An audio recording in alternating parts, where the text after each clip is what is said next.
আসসালামু আলাইকুম, কেমন আছেন সবাই? আশা করি সবাই ভালো আছেন। আজকে চলে আসলাম আমার কাজের পাশেই। আমি যে শহরে কাজ করি শহরটা খুবই ছোট। তো যাই হোক, আজকে একটা বিষয় নিয়ে আলোচনা করব, সেটা হচ্ছে মানবতা। মানবতা কী ধরনের, কত প্রকার, কী কী, যদি ইতালি না আসতাম তাহলে বুঝতাম না যে কেন হঠাৎ করে ভিডিওটা করা হচ্ছে এই কারণে যে ইতালিতে কিছুদিন আগে কাজের মধ্যেই অ্যাক্সিডেন্ট হয়েছিল ইন্ডিয়ার একটা ওয়ার্কার সাতনাম সিং। হ্যাঁ, তারা ইতালিতে অবৈধভাবে প্রবেশ করছে, কোনো কাগজপত্র পায় নাই, অবৈধভাবে কাজ করতেছিল। তো এই দেশে অবৈধভাবে কাজ করলে বা কোনো অ্যাক্সিডেন্ট হইলে কোনো ধরনের সুযোগ সুবিধা পাওয়া যায় না। যখন আপনি কন্ট্রাক্টে বৈধভাবে কাজ করবেন তখন অনেক ধরনের সুযোগ সুবিধা, সরকারিভাবে কোনো অ্যাক্সিডেন্ট করলে সব ধরনের সুযোগ সুবিধা পাওয়া যায়।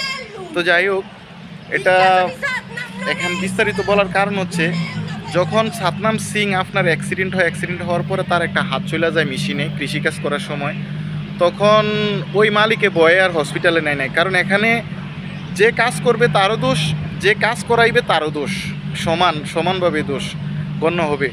তখন মালিক তো হসপিটাল নেয় নাই। স্বামী স্ত্রী কান্নাকাটির কারণে 2 দিন পরে আপনার মালিকে হসপিটাল নিতে বাধ্য হয়। 2 দিন পরে, 3 দিনের মাথায় লোকটা হসপিটালে মারা যায়, ওই সাতনাম সিং। মারা যাওয়ার পরে এবার আসেন আসল কাহিনী। মারা যাওয়ার পরে শুরু হয়েছে, তখন তো মনে করেন আপনার সবাই জানা ফেলছে যে কিভাবে মারা গেছে সাতনাম সিং, কেন মারা গেছে। তো এটা মনে করেন যখন সে মারা গেছে তখন মনে করেন বিভিন্ন পত্র, মানে পত্রপত্রিকা, নিউজ পোর্টাল সব কিছু গরম হয়ে গেছে। ইভেন আপনার এই দেশের পার্লামেন্ট সহকার গরম হয়ে গেছে, কেন একজন সাতনাম সিং মারা গেল অ্যাক্সিডেন্টের কারণে, তার চিকিৎসা হইল না কেন। তো যাই হোক, এটা বলার কারণ হচ্ছে ইতালির প্রধানমন্ত্রী সহকার পার্লামেন্টে বলতে বাধ্য হয়েছে যে সাতনাম সিং কেন মারা গেছে, এটা আমাদের দুর্বলতা। তো আজকে মানবতা দেখেন, একজন লোক ফরেনার মারা গেছে, তাও আবার আপনার ইন্ডিয়ার। ফরেনার তো ফরেনারে, যেমন আমি মালয়েশিয়ায় ছিলাম, আপনার এরকম হাজার হাজার বাঙালি ফরেনার মারা যেত, এটি নিয়ে কোনো ধরনের আওয়াজ হয় নাই। দেখেন ইতালিতে একটা লোক সাতনাম সিং মারা গেছে, পুরা ইতালি এমপি, মন্ত্রী, আপনার প্রাইম মিনিস্টার সহকার এটা নিয়ে মনে করেন পার্লামেন্টে কথা বলছে।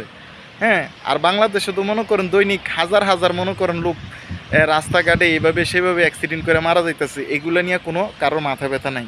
তো এটা হচ্ছে আমাদের মানবতা, আমাদের ভিতরের মানবতা আর কি। যাই হোক, তো অনেক কথাই বইলা ফেলছি। এই হচ্ছে আমার ছোট একটা শহর, এই শহরে আমি কাজ করি।